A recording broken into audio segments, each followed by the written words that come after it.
hari ni saya belajar untuk cara macam ni saya nak menguruskan event lah. Macam sekarang ni event bola sepak kan, under age. Kena orang handle satu turnamen bola sepak lah. Aku tengok macam mana dari segi pengadil, pengurusan, coaching dan juga dia punya player. Today is such a fun and unique experience. Definitely will repeat if I gain the opportunity to do it again.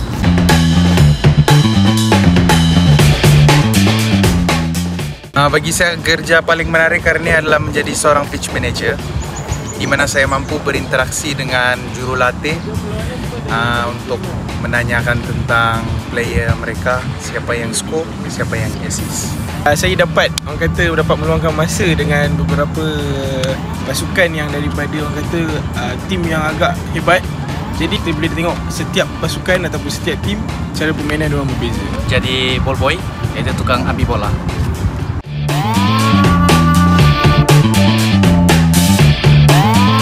Tugas saya hari ini adalah pitch making. So tugas saya kena set up padang untuk U10, game untuk U10 dengan U12.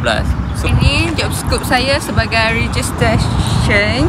Okay, apa yang saya dapat hari ini, saya dapat kenal orang-orang yang luar negara, dari London, daripada Australia. Tolong orang register peserta-peserta, lepas tu set up the places, pasang ni untuk pictures of everyone. Saya sebagai media untuk kumpulan saya, dan apa yang saya dapat belajar hari ini adalah saya dapat untuk belajar menguruskan macam mana kita nak manage gambar-gambar and video semasa player bermain, and footage yang kita ambil semasa registration. kerja saya hanyalah set up padang mengikut spek yang dah disediakan oleh pihak penganjur.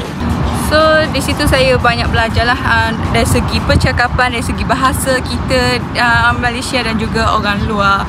And having fun, learning so much things. Have fun, sangat menarik apa yang saya dapat hari ini. Terima kasih.